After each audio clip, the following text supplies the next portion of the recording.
नमस्कार, insider live में आपका स्वागत है। आपके साथ में मैं हूं नामिका। मुकेश सैनी वो नाम जो अब एनडीए का हिस्सा नहीं है। साथ ही साथ बीजेपी ने अब मुकेश सैनी को वीआईपी भी नहीं रहने दिया है।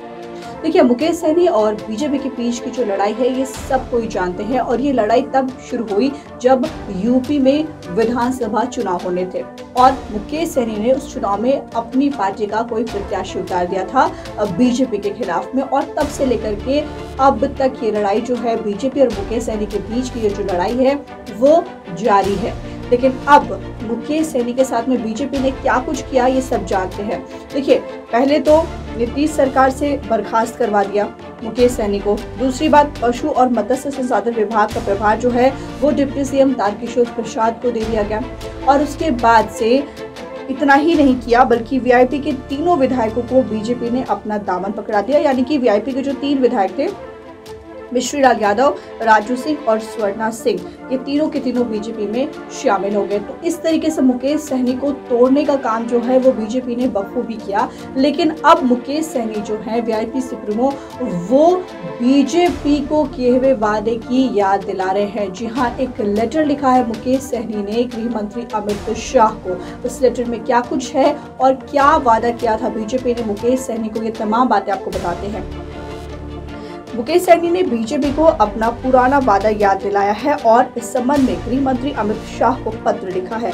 पत्र में बीजेपी को उसको वादे का याद दिलाते हुए कहा कि विधानसभा चुनाव 2020 के समय में वीआईपी एनडीए का हिस्सा थी। वीआईपी को गठबंधन में शामिल करने के समय 11 विधानसभा सीट और 1 एमएलसी सीट देने का वादा किया गया था और तब जाकर के वीआईपी जो थी वो एनडीए में शामिल हुई थी। ये वादा बीजेपी ने किया था। बीजेपी को ये भी याद दिलाया और कहा कि चुनाव के दौरान मैंने जनता से वादा किया था कि एमएलसी की सीट निषाद समाज की उपजाति नोनिया समाज के किसी प्रतिनिधि को दी जाएगी और मैंने जो जनता से वादा किया है मुझे अपने वादे को पूरा करना है।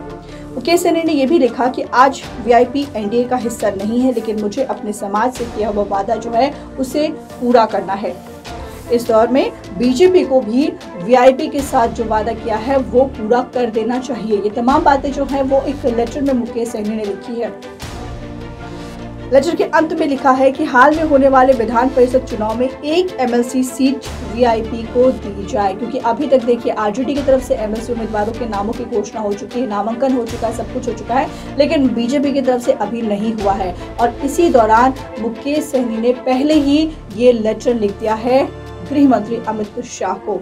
आपको बताएं कि बिहार में विधानसभा की 7 सीटों पर चुनाव होने हैं, जिसमें कि 27 में से 7 सीटें जो है वो 21 जुलाई को रिक्त हो रही हैं और मुकेश सैनी का कार्यकाल भी जो है वो 21 जुलाई को समाप्त हो रहा है।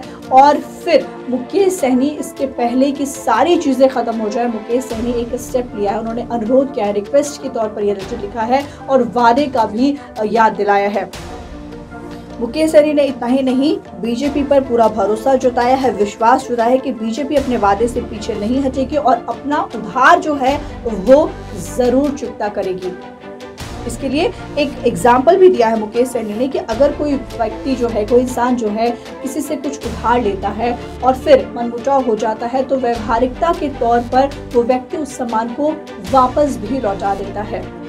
तो अब देखने वाली बात ये होगी कि बीजेपी क्या कुछ फैसला लेती है, क्योंकि अभी भी वक्त है।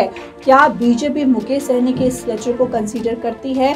क्या एक एमएलसी की सीट वीआईपी को दे दी जाती है? क्या कुछ होता है, ये सब कुछ अब बीजेपी के हाथ में है। क्या बीजेपी मान जाएगी, मुकेश सैनी को माफ कर देगी? ये तमाम चीजें जो है वो अभी प्रश्न चिन्ह बनी हुई है। फिलहाल इस खबर में इतना ही। नामिका को दीजिए इजाजत। नमस्कार।